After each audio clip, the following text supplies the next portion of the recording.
नमस्कार, मैं डॉक्टर आशीष कुमार तिवारी, विभागाध्यक्ष सह प्राध्यापक हिंदी विभाग श्री कृष्णा विश्वविद्यालय छतरपुर। आज हम अपने हिंदी साहित्य के अंतर्गत भक्ति काल शीर्षक पर अपना व्याख्यान प्रस्तुत करेंगे। इससे पहले हिंदी साहित्य का इतिहास और आदिकाल पर हम चर्चा कर चुके हैं। बीए प्रथम वर्ष राष्ट्रीय शिक्षा नीति 2020 के अंतर्गत इकाई 2 में भक्ति काल शीर्षक हमारे बीए प्रथम वर्ष के पाठ्यक्रम में है। भक्ति काल में एक शब्द है भक्ति। सबसे पहले बताएं भक्ति क्या होती है। भक्ति संस्कृत की भज धातु से मिलकर बना है, जिसका तात्पर्य होता है सेवा भाव या स्मरण करना, जपना।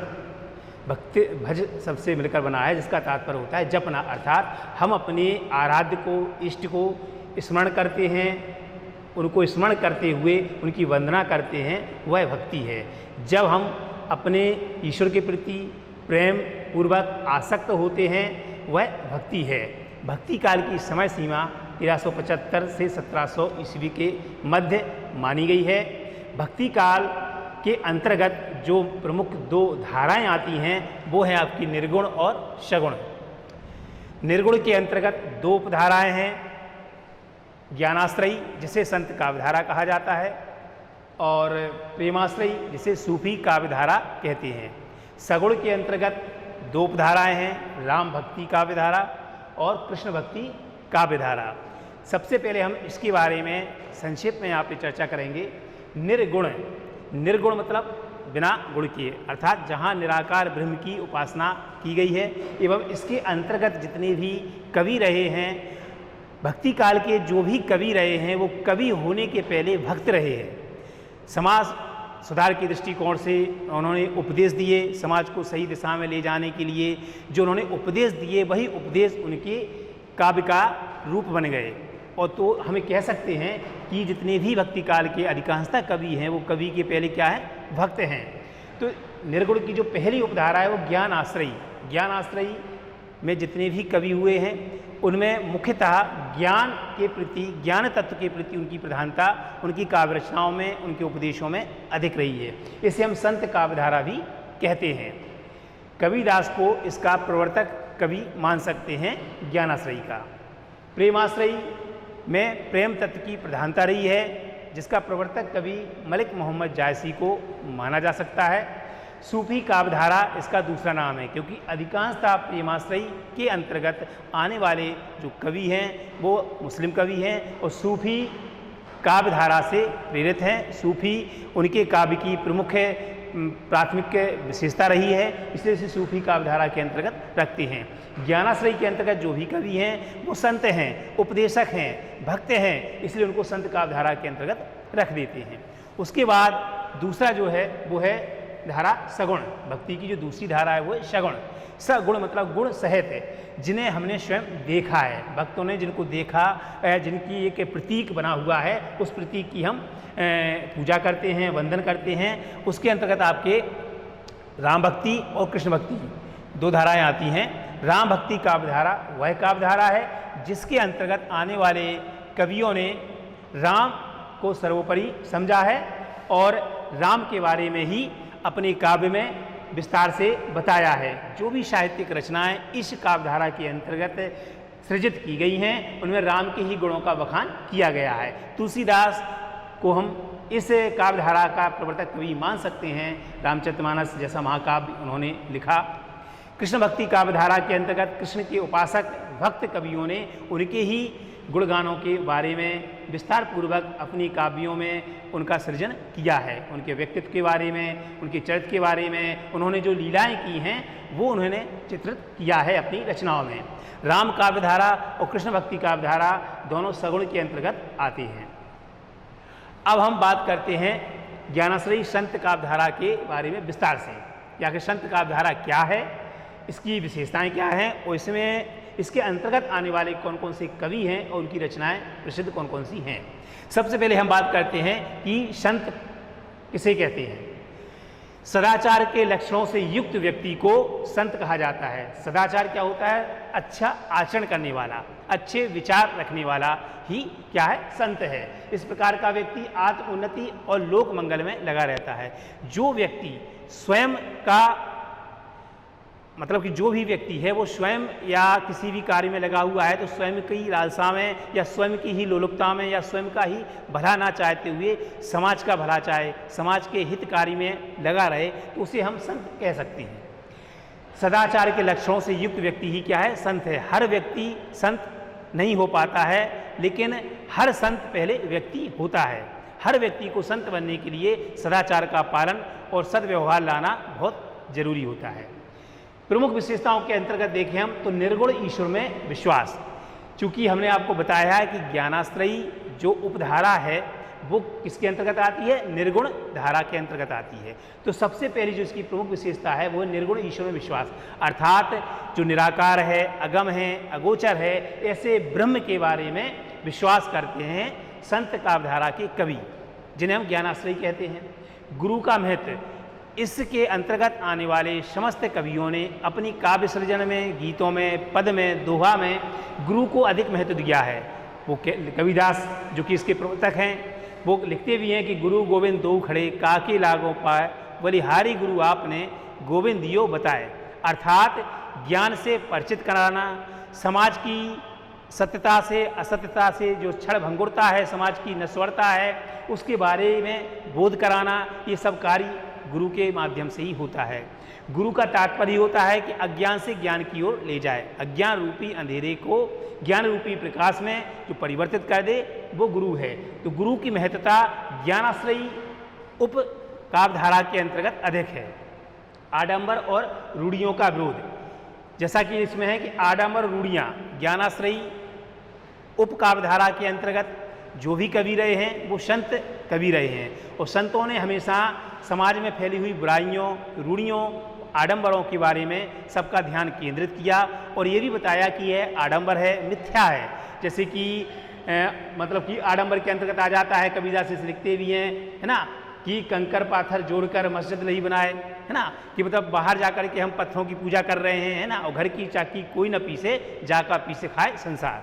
मतलब कि घर की चक्की भी पत्थर की बनी हुई है, जिससे कि हम गेहूं डाल करके आटा निकालते हैं, उसका पिसा हुआ हम सब खाते हैं। तो वही बताने का तात्पर्य है कि जो रूढ़ियाँ हैं, आडंबर हैं, वो जो दिखावा कर लेते हैं कि हमने तिलक लगा लिया, माला पहन ली, है ना, और भगवा वस्त्र धारण कर लिए, लेकिन हमारे मन की शुद्धता नहीं है ना। तो जो आडंबर और रूढ़ियाँ हैं उनका उन्होंने मतलब कि पूरा विरोध किया है, चाहे वो हिंदुओं के लिए हो या मुस्लिमों के लिए हो। उन्होंने दोनों संप्रदायों से एक ही बात कही है कि हर एक व्यक्ति जिसने इस संसार में जन्म लिया है वो ईश्वर की संतान है और सब समान हैं, उनमें किसी प्रकार का कोई भेदभाव नहीं है। समभाव से ही उन्होंने उसकी भावों को अपनी भक्ति के रचनाओं में, भक्ति की जितनी भी काव्य रचनाएं हैं उसमें उन्होंने एक विशेषता के रूप में पिरोया है, सद्भाव को, समानता को। रहस्यवाद का तात्पर्य होता है, रहस्य माने छुपा हुआ, अर्थात जो लौकिक है उस लौकिकता में हम धार्मिकता या आध्यात्मिकता की जो वे तथ्य हैं, तो समाज में आध्यात्मिकता के तथ्यों को समझें और उसको उसी रूप में समझाने का प्रयास करें, तो अलौकिक को लौकिक के रूप में समझाने का प्रयास करें, तो रहस्यवाद के अंतर्गत आ जाता है। भावात्मक और साधनात्मक दो प्रकार के रहस्यवाद का उल्लेख है भक्ति काल के कवियों की रचनाओं में मिलता है। भावात्मक रहस्यवाद वो होता है जहाँ भाव की प्रधानता होती है, और साधनात्मक रहस्यवाद वो होता है जहाँ साधना की प्राथमिकता होती है। भाव और साधना में क्या अंतर है? भाव वो होते हैं जो हमारे अपने इष्ट के प्रति, बड़ों के प्रति होते हैं, जो हमारे मन में आदर रूप में आते हैं। साधनात्मक रहस्यवाद क्या है? साधनात्मक रहस्यवाद में साधना का तात्पर्य होता है कि जब हम जप तप करके, साधना करके ईश्वर को प्रसन्न करने के लिए अपनी ज्ञानेंद्रियों को अपने वश में करते हैं, तब जाके हमें ईश्वर की प्राप्ति होती है। इस प्रकार की रहस्यवाद के अंतर्गत जो भी काव्य रचनाओं में काव्य पंक्तियाँ लिखी गई हैं, पद या दोहा लिखे गए हैं, वो रहस्यवाद के अंतर्गत आ जाती हैं। ज्ञानाश्रयी कवियों ने अपनी काव्य रचनाओं में माया का विरोध किया। माया को वो महाठगनी मानते हैं कि माया महाठगनी हम जानी, मतलब कि माया जो है वो हमें संसार की लोलुपता में और सांसारिक मोह माया में फंसाती है। अर्थात अब अगर हम वास्तविकता भी जानना चाहें तो हम वास्तविकता नहीं जान पाते हैं और इसी माया के भ्रम में फंसते हुए हम असामाजिक भी हो जाते हैं, स्वार्थी भी हो जाते हैं, लालची भी हो जाते हैं। तो इन भावनाओं से बचने के लिए ज्ञानाश्रयी कवियों ने, संत काव्यधारा के कवियों ने अपने उपदेशों में पूरा माया का विरोध किया कि हमें ज्ञान, इसलिए उन्होंने ज्ञान को प्राथमिकता दी। इसलिए इसको ज्ञानाश्रयी उपधारा कहा जाता है कि ज्ञान की जब हमें प्राप्ति हो जाती है तो मोह माया को त्याग देते हैं। सत्य क्या है, असत्य क्या है, इसके बारे में हमें बोध हो जाता है। ज्ञान के महत्व का प्रतिपादन, चूंकि यह ज्ञानाश्रयी का अवधारा है, इसमें ज्ञान को ही महत्वता दी गई है। ज्ञान का ही प्रतिपादन इस उपकाव्यधारा के अंतर्गत आने वाले समस्त कवियों ने किया है। वो कहते हैं ज्ञान से ही हम सत्य और असत्य को पहचान कर सकते हैं, ज्ञान से ही हम अच्छे और बुरे की पहचान करते हुए हमें क्या अपनाना है, कौन से गुणों को अपनाना है, किन गुणों का त्याग करना है, इसकी भावना हमारे मन में तभी आ सकती है जब हमें उस चीज़ का ज्ञान हो। जब ज्ञान नहीं होता है, हम अज्ञानी होते हैं, तो हमें इसकी आवश्यकता पड़ती है गुरु की, क्योंकि गुरु ही हमें सही मार्ग पर ले जाता है और हमारा मार्गदर्शन करता है। सामाजिक कुरीतियों का कड़ा विरोध। सामाजिक कुरीतियाँ क्या हैं? जो समाज में फैली हुई बुराइयाँ हैं, जैसे कि दहेज प्रथा है ना, अंधविश्वास, आडंबर है ना, जातिपात, ऊंच नीच का भेदभाव है ना, ये सारी चीज़ों का विरोध अगर मिलता है तो हम कहते हैं क्या है, ये कुरीतियाँ हैं। समाज की में फैली हुई ऐसी बुराइयाँ हैं जो समाज को, मतलब कि जो समाज का एक उत्थान होना चाहिए, उस उत्थान पथ को अवरोधक की तरह कार्य कर रही है। इसलिए इन कुरीतियों का कड़ा विरोध इस काल के कवियों ने किया है, जो ज्ञानाश्रयी और संत काव्यधारा के अंतर्गत आते हैं। अब हम बात करते हैं कि संत काव्यधारा के प्रमुख कवि कौन कौन से हैं, उनकी रचनाएं कौन कौन सी हैं। सबसे पहले हम बात करते हैं कबीरदास की। चूँकि कबीरदास की एक मात्र कृति है बीजक। कबीरदास ने स्वयं स्वीकार किया है कि मसी कागज छुओ नहीं, कलम गयो नहीं हाथ। अर्थात उन्होंने स्वयं स्वीकार किया है कि हमने कभी कागज नहीं छुआ है, कलम को हाथ में नहीं पकड़ा है। अर्थात वो कैसे थे? निरक्षर थे, साक्षर नहीं थे। अब बात आती है कि जब वो साक्षर नहीं थे तो उन्होंने काव्य रचना का सृजन कैसे कर दिया। तो हमने आपको पहले ही बताया है कि संत काव्यधारा के अंतर्गत जितने भी कवि हैं वो कवि होने के पहले संत हैं, उपदेशक हैं। तो उन्होंने अपनी मन के भावों को, जो समाज में अच्छाइयाँ चाहते हैं, बुराइयों को दूर करना चाहते हैं, उसके लिए उन्होंने जो उपदेश दिए दोहा के रूप में, पद के रूप में, तो उनके जो शिष्य रहे हैं उन्होंने उसको लिपिबद्ध कर लिया। लिपिबद्ध करने के बाद उनकी रचना, इसका सृजन हुआ बीजक का। धर्मदास जो कि कबीरदास के शिष्य रहे हैं, उन्होंने ही उनकी पूरी पद का, दोहा का सृजन करते हुए बीजक जो काव्य रचना है, काव्य ग्रंथ है, उसका सृजन किया। कबीरदास की अधिकांशता जो प्रमुख विशेषता रही है, उसमें पहली विशेषता रही है वही गुरु को महत्व देना, इससे पहले जो हम आपको बता चुके हैं, और ज्ञान की प्राथमिकता का प्रतिपादन करना।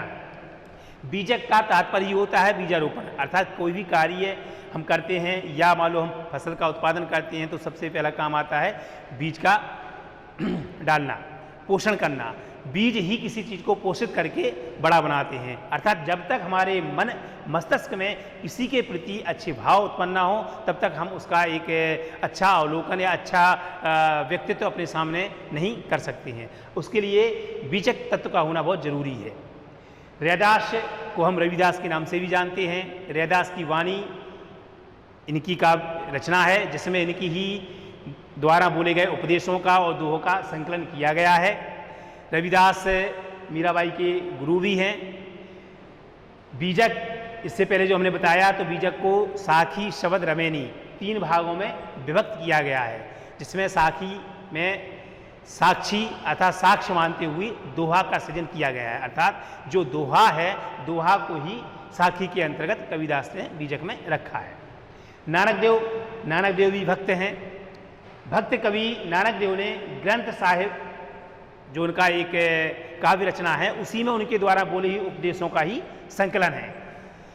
सुंदर विलाप सुंदरदास के द्वारा रचित काव्य रचना है, जितने भी संत काव्यधारा के कवि हुए हैं उसमें सबसे अधिक पढ़े लिखे साक्षर सुंदरदास ही हैं। यह प्रश्न प्रतियोगी परीक्षाओं में काफ़ी बार पूछा जाता है कि संत काव्यधारा के अंतर्गत सबसे अधिक शिक्षित कवि कौन से हैं, तो वो सुंदरदास हैं। सुंदर विलाप इनकी जो काव्य रचना है, इसमें इनके ही द्वारा दिए हुए उपदेशों का सृजन है। ज्ञानबोध मलुकदास के द्वारा रचित रचना है, जिसमें उन्होंने अपने ही उपदेशों का सृजन किया है।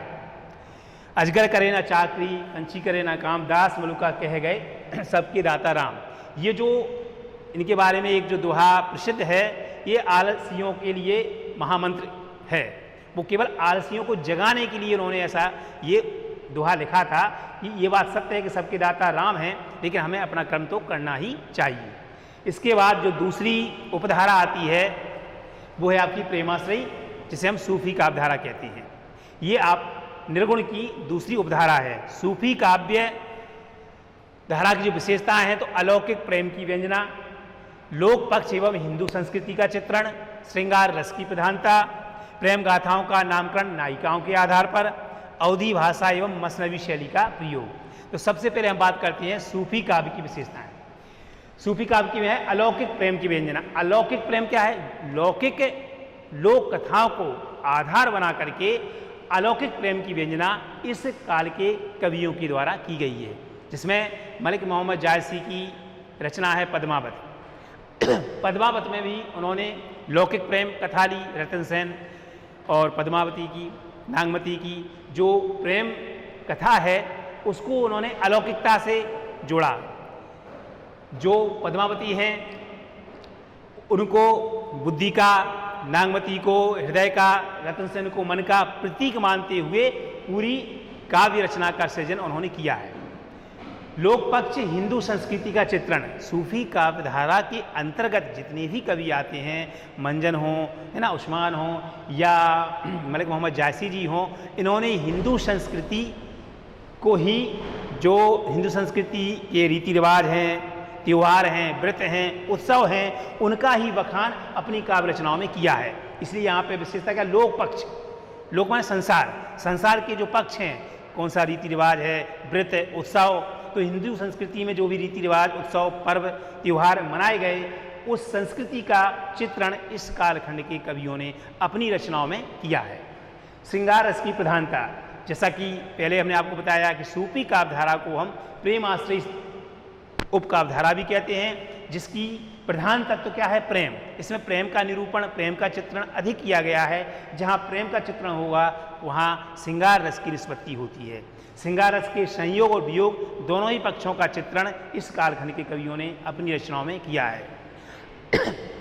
मलिक मोहम्मद जायसी द्वारा लिखित रचना पद्मावत वियोग श्रृंगार का अलौकिक चित्रण करती है और इसे वियोग श्रृंगार का अनूठा महाकाव्य भी माना जाता है।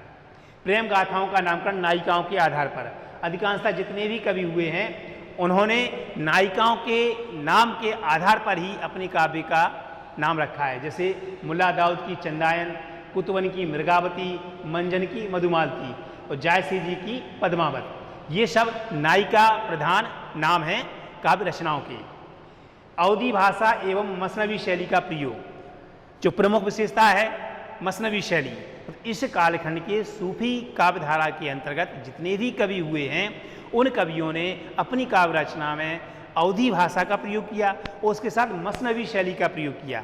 मसनवी शैली, मसनवी का तात्पर्य होता है दो, अर्थात जहाँ पर दो रूपों का चित्रण किया गया हो।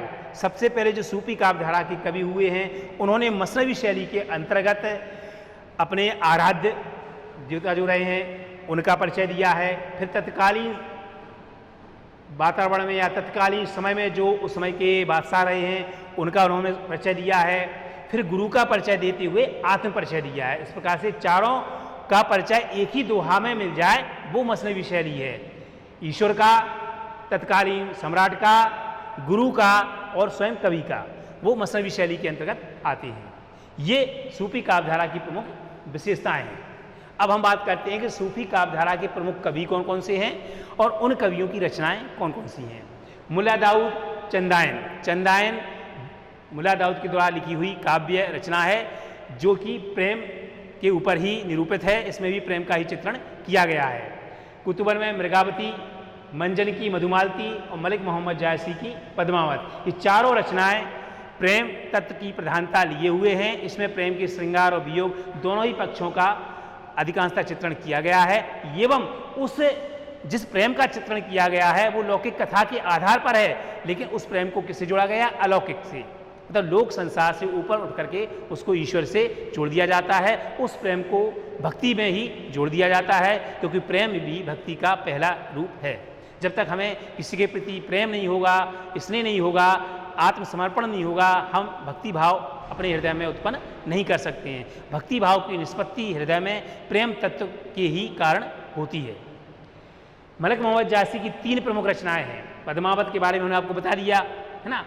अखरावट और आखिरी कलाम, इनकी जो दूसरी रचना है अखरावट, अखरावट में अखरा का तात्पर्य क्या है? अक्षर, और वट का मतलब क्या है? वृक्ष, मतलब अक्षरों का वृक्ष, अर्थात वर्णमाला के सभी वर्णों के सिद्धांत का अनूठा चित्रण अखरावट रचना में मलिक मोहम्मद जायसी ने किया है। आखिरी कलाम जो रचना है जायसी जी की, वो कयामत का चित्रण करती है। इसमें कयामत का वर्णन किया गया है। चित्रावली उस्मानी की रचना है, जिसमें उन्होंने वही प्रेम तत्व की प्रधानता को लेकर के लौकिक कथा का अलौकिक प्रेम में चित्रण किया है। अब आपकी आती है सगुण काव्यधारा। सगुण के अंतर्गत हमने आपको बताया था कि राम भक्ति काव्यधारा और कृष्ण भक्ति काव्यधारा आती है। तो सबसे पहले हम बात करते हैं राम भक्ति काव्यधारा की। राम भक्ति का तात्पर्य राम की भक्ति जिन कवियों ने की है अपनी काव्य रचनाओं के माध्यम से, वो सब किसके अंतर्गत आते हैं? राम भक्ति काव्यधारा के अंतर्गत। सबसे पहले हम देखते हैं कि राम भक्ति काव्यधारा की विशेषताएं क्या है। दास भाव की भक्ति। दास माने क्या होता है? सेवक, मतलब कि इस काव्य के अंतर्गत, राम भक्ति काव्यधारा के अंतर्गत जितने भी कवि हैं उन्होंने ईश्वर को अपना मालिक माना और स्वयं को उनका दास माना, और सेवा भाव जो किया वो कैसे किया? दास भाव से। तो दास भाव की भक्ति की प्रमुख जो विशेषता है वो किसकी है? राम भक्ति काव्यधारा की। समन्वय का व्यापक प्रयास। समन्वय का मतलब होता है समान। तुलसीदास ने रामचरितमानस लिखा, उन्होंने स्वयं को दास के रूप में निरूपित करते हुए अपने इष्ट राम के बारे में लिखा, उन्हें मर्यादित रूप में चित्रित किया।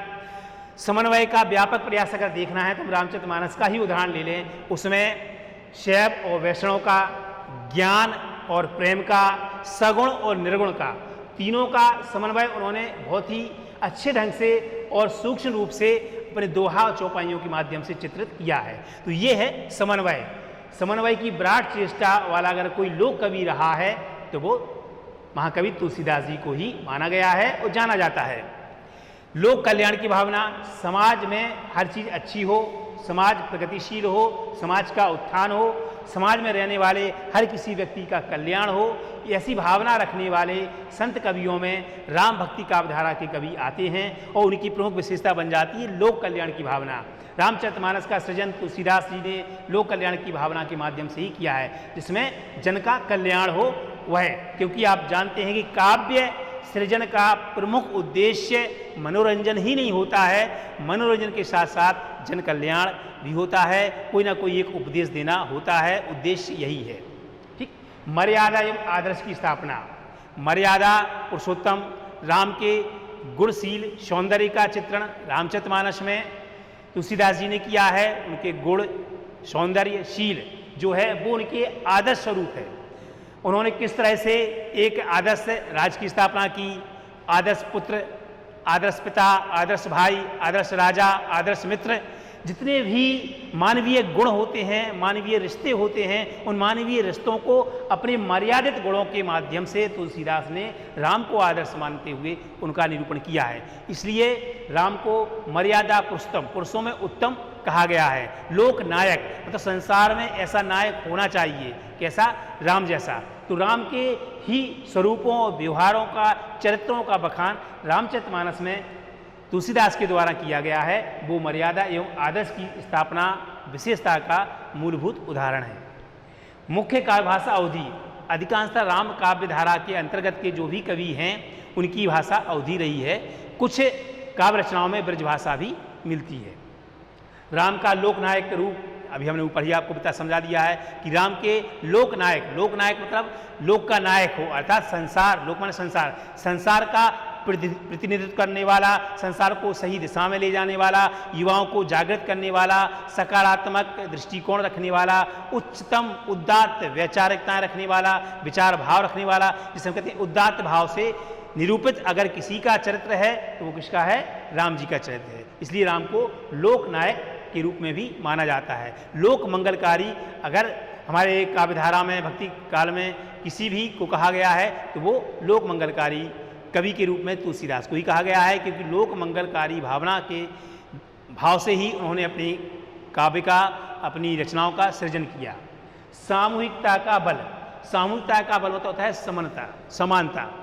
जहाँ साम्य हो वैषम्य ना हो, वहाँ पे क्या है? सामूहिकता है। साम्य का तात्पर्य क्या होता है कि हम समभाव से, प्रेम से, सौहार्द से एक दूसरे के साथ रहें। जहाँ जाति पाति का, ऊंच नीच का, धार्मिक जो मिथ्याएं हैं उनका कोई आडंबर ना हो, दिखावा ना हो, समभाव ही समानता को, सामूहिकता को बल देते हैं। इसलिए सामूहिकता का बल राम भक्तिकालीन कवियों की प्रमुख विशेषता रही है।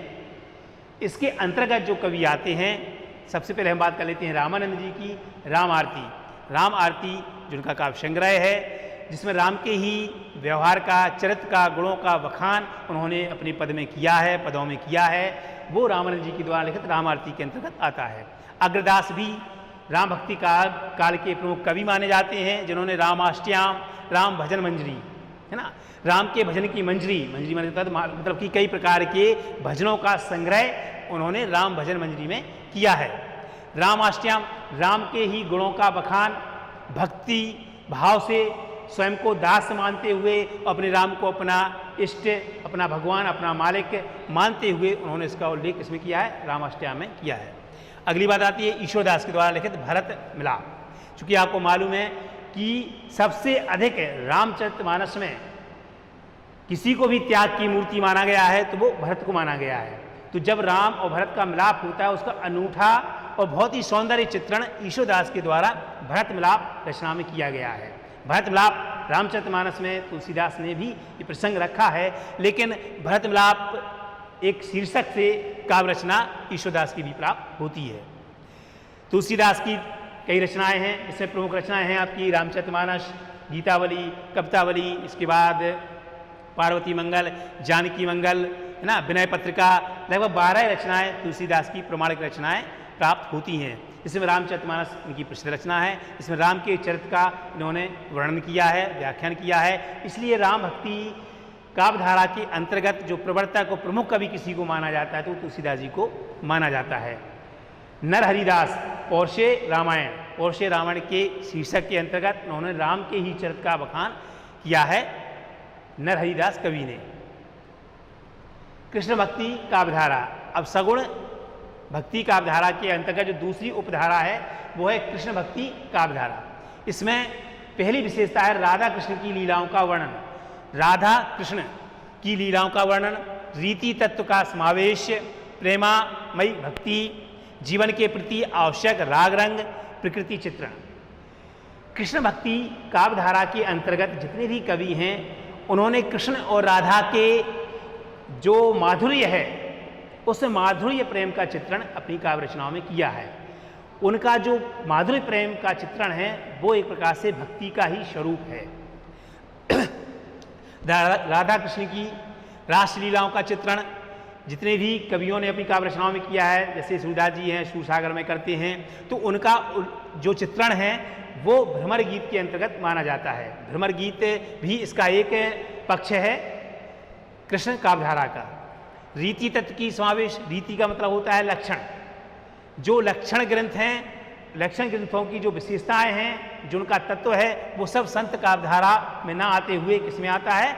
कृष्ण काव्यधारा में आता है। क्योंकि कृष्ण भक्ति काव्यधारा में कृष्ण को अवतारी पुरुष मानते हुए कवियों ने या उस समय के जो उनके भक्त रहे हुए हैं उन्होंने उसी रूप में उनका उल्लेख किया है। इसलिए राम को लोक मंगलकारी तो कृष्ण को लोक रंजनकारी की उपाधि दी गई है। उनको लोक रंजनकारी रूप में माना जाता है कि जीवन के प्रति आवश्यक राग रंग, मतलब जीवन में क्या आवश्यक है, क्या आवश्यक नहीं है, जीवन को किस रूप में जीना चाहिए, कर्म प्रधान हमें बनना चाहिए। जो हमें कर्म दिया गया है करने के लिए उसको ही प्रधान मानते हुए हमें अपने व्यक्तित्व का निखार करना चाहिए और जीवन का यापन करना चाहिए। वही है जीवन के प्रति आवश्यक राग रंग, अर्थात हमें जो भी कार्य करने को दिया जाता है निष्ठापूर्वक, श्रद्धा से एवं उसमें आत्म भाव रखते हुए करना चाहिए। प्रेमामयी भक्ति भी कृष्ण काव्यधारा की प्रमुख विशेषता है। प्रेमामयी भक्ति का तात्पर्य प्रेम रूपी भक्ति, अर्थात राधा कृष्ण के जिस प्रेम का चित्रण इस कालखंड के कवियों ने किया है, इस भक्ति काव्यधारा के कवियों ने किया है, वो प्रेमाश्रयी है। प्रेमामयी भक्ति मतलब प्रेम में आसक्त होकर के की गई भक्ति, अर्थात मीराबाई भी कृष्ण को अपना पति या प्रेमी मानती हैं तो वो भी भक्ति के रूप में मानती हैं। तो वो क्या है? प्रेमामयी भक्ति। जीवन के प्रति आवश्यक राग रंग प्रकृति चित्रण, भक्ति काल में सूफी काव्यधारा हो, संत काव्यधारा हो, राम भक्ति काव्यधारा हो या कृष्ण भक्ति काव्यधारा हो, तो प्रकृति का चित्रण सगुण के अंतर्गत आने वाली राम भक्ति काव्यधारा और कृष्ण भक्ति काव्यधारा में अधिक मिलता है। सबसे ज़्यादा मिलता है राम और कृष्ण भक्ति काव्यधारा में। देखा जाए तो प्रकृति का चित्रण कृष्ण भक्ति काव्यधारा में अधिक है, क्योंकि प्रकृति के आलंबन और उद्दीपन जो दो रूप हैं, उन दोनों रूपों का इस कालखंड के कवियों ने बहुत अच्छा चित्रण किया है, जिसमें हम सूरदास को प्रमुखता से बता सकते हैं। क्योंकि सूरदास के सूरसागर में 10 स्कंद हैं, जो कि 9 स्कंद संक्षिप्त में हैं और 10वां जो स्कंद है वो विस्तार से है। तो उस विस्तार पूर्वक जो स्कंद है उसमें प्रकृति का चित्रण भी आपको आलंबन और उद्दीपन दोनों रूपों में मिलता है। इसके अंतर्गत आने वाले जो कवि हैं कृष्ण भक्ति काव्यधारा के, वो आपके सूरदास हैं, परमानंद दास हैं, कृष्णदास हैं, कुंभन दास हैं, हरिदास हैं, ध्रुवदास हैं और मीराबाई हैं। इसमें सबसे पहले हम बात कर देते हैं सूरदास की। सूरदास की पहली रचना क्या है? सूरसागर। दूसरी क्या है? सूर सारावली। और तीसरी है साहित्य लहरी। सूरसागर में 10 स्कंद हैं, जिसमें कि 9 संक्षिप्त हैं और 10वां स्कंद जो है वो काफ़ी विस्तृत है। इसमें ही लगभग 5000 पदों का संग्रह मिलता है, जिसमें ब्रज भाषा का प्रयोग करते हुए सूरदास ने उसका सृजन किया है। फिर आता है सूर सारावली। सूर सारावली में भी जो पद हैं वो राधा कृष्ण से संबंधित और कृष्ण की भक्ति से संबंधित हैं। कृष्ण में की जो भक्ति सूरदास ने सखा भाव से की है, उस सखा भाव का रूप इन पदों में आपको दिखाई दे सकता है। माधुर्य भाव और सखा भाव लगभग समान से हैं कि जो मधुरता उत्पन्न होती है तो सखा भाव उत्पन्न होता है। तो जो सूरदास की भक्ति है वो सखा भाव की है। इसके पहले हमने तुलसीदास के बारे में आपसे जिक्र किया था, उनके बारे में बताया था। तो तुलसीदास की भक्ति शाक्य भाव की है, अर्थात वो अपने आप को दास मानते हैं, मतलब दास भाव की है। और सूरदास की भक्ति आपकी कैसी है? सखा भाव की। तो तुलसीदास और सूरदास की भक्ति में यही अंतर है कि सूरदास अपने आप को ईश्वर का मित्र अर्थात सखा मानते हैं और तुलसीदास अपने को ईश्वर अर्थात राम का सेवक मानते हैं। साहित्य लहरी। साहित्य लहरी उनकी लघु काव्य संग्रह है। परमानंद दास ने लिखा परमानंद सागर। परमानंद सागर जो काव्य कृति है उसमें भी श्री कृष्ण के ही गुणों का बखान किया गया है, उनकी लीलाओं का चित्रण किया गया है और उसमें ही आनंद को प्राप्त करना चाहते थे परमानंद जी, इसलिए इसका उन्होंने अपने काव्य ग्रंथ का नाम ही रखा परमानंद सागर, अर्थात जिसके गुणों में डूब करके है ना हमको आनंद की प्राप्ति हो, जिसके भक्ति के सागर में डूब करके आनंद की प्राप्ति हो, वो परमानंद सागर काव्य रचना का सृजन इनके द्वारा किया गया।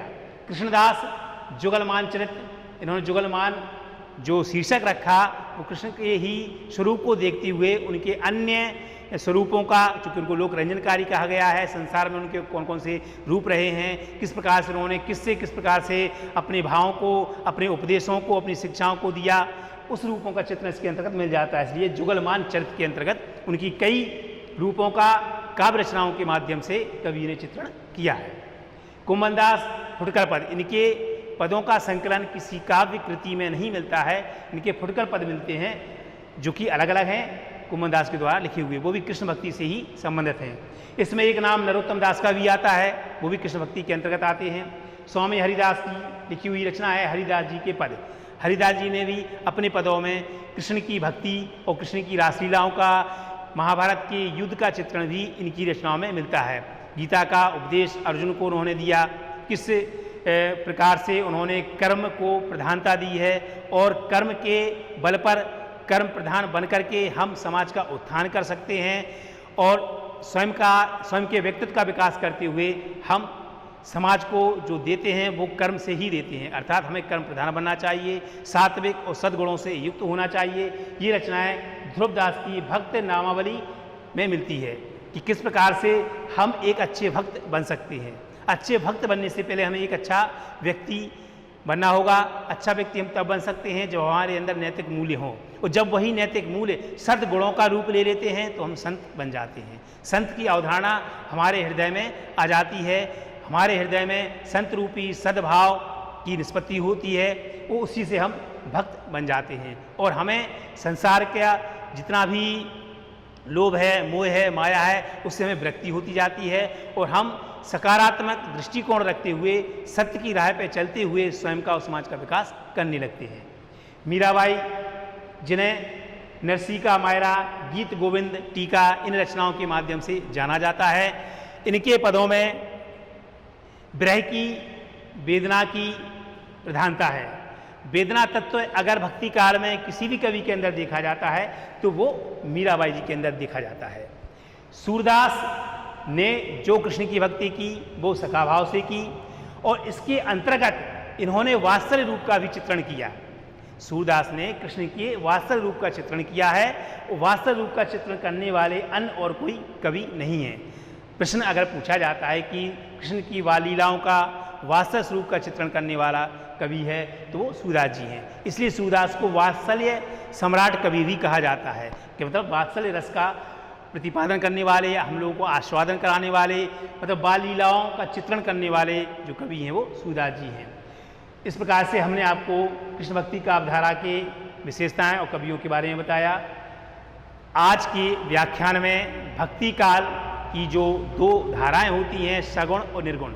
सगुण के अंतर्गत रामाश्रयी, कृष्णाश्रयी और निर्गुण के अंतर्गत ज्ञानाश्रयी, प्रेमाश्रयी अर्थात संत काव्यधारा और सूफी काव्यधारा, इसका वर्णन हमने अपने व्याख्यान के माध्यम से आपको किया। आगे जो भी हमारा व्याख्यान होगा वो इसी राष्ट्रीय शिक्षा नीति के अंतर्गत BA प्रथम वर्ष में जो तीसरी इकाई में है रीतिकाल, तो हम रीतिकाल पर चर्चा करेंगे। धन्यवाद, नमस्कार।